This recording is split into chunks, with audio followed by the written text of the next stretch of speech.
You're listening to Catholic Sprouts, the daily podcast for Catholic kids that strives to plant seeds of faith.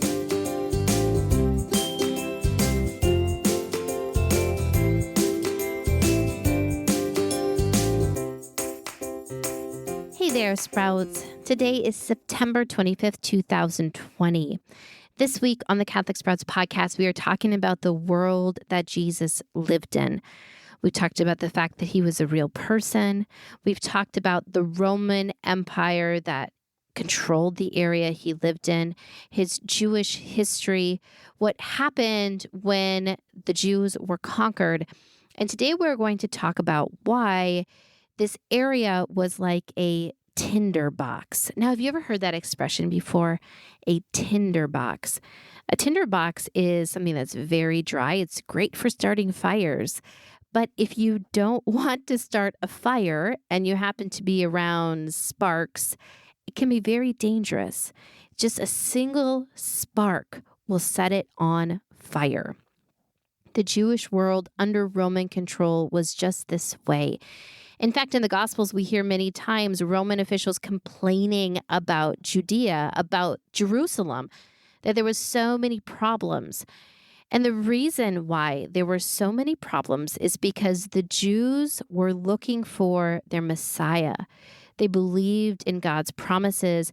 However, they were looking for a specific type of person, and Jesus came on the scene and was so different than what they expected. So here's what's happened.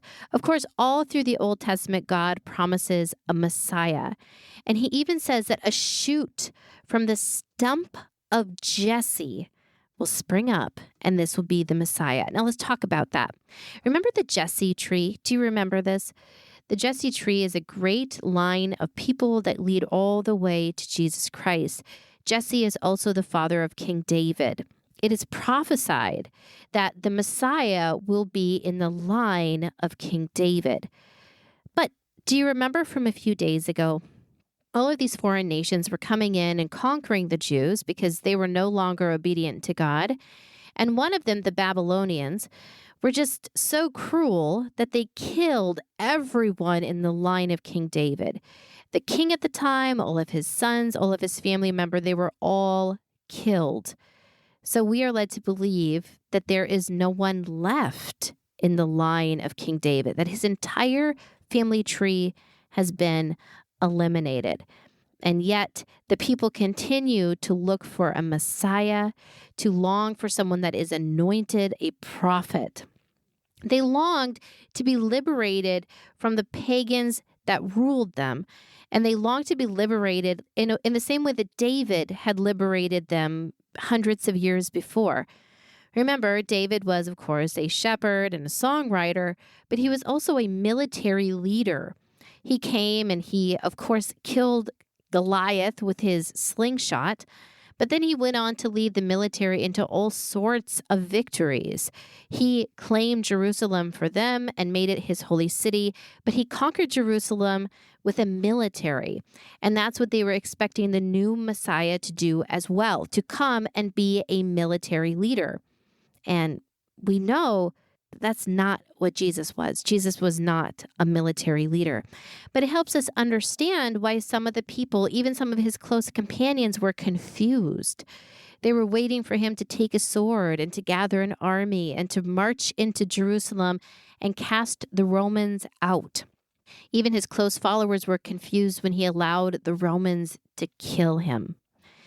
Now, this is made even more complicated because the book of Daniel, which is a prophet from the Old Testament, Daniel was part of the Babylonian exile. So he actually prophesied and wrote these things when he was in exile. But through some complicated math and his very interesting stories, people were deciding that through this math, looking forward, looking back, that the Messiah was coming now. When Jesus was alive, many people thought that God would act soon.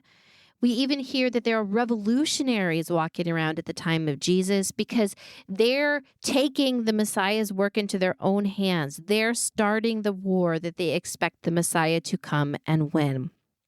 They expect that the Messiah will lead the Israelites out of the control of the pagans. So this is the world that Jesus comes into. This is why there were so many problems in Jerusalem. This is why Pontius Pilate was okay with crucifying Jesus, just because the Jewish leaders told Pontius Pilate that Jesus would create problems, because there were already many problems. This is why also some people refused to follow Jesus when he wasn't a military leader, because they expected that the Messiah would be a military leader like King David. But Jesus was so much more. Jesus accomplished so much more. He was God himself. He just surprised everyone. And I hope that as you go through these lessons or we're learning about Jesus Christ, that you continue to be surprised. If we ever get to the point where we feel like we have figured out Jesus, then we are sorely mistaken. He is God. He is infinite. His plans are so much more beautiful and involved than we will ever understand. And so, Sprouts, my challenge for you today is just to remember that all of these facts we're learning today are so that we can learn about a real person and have a real relationship with him. So I challenge you to say my favorite prayer. My favorite prayer is this: Jesus, I trust in you. This is something that Jesus asked for St. Faustina to give to all of us when he appeared to her as the divine mercy. Jesus, I trust in you. Even though I might not understand everything, even though I might think that you should do something and you do something else, I trust in you. I trust that you are God. So say it with me. Jesus, I trust in you. That's it for Catholic Sprouts today.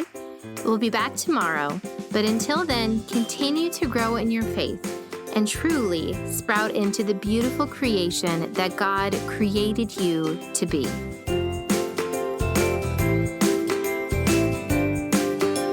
Just one more thing. We are determined to give our patrons some super valuable content this season.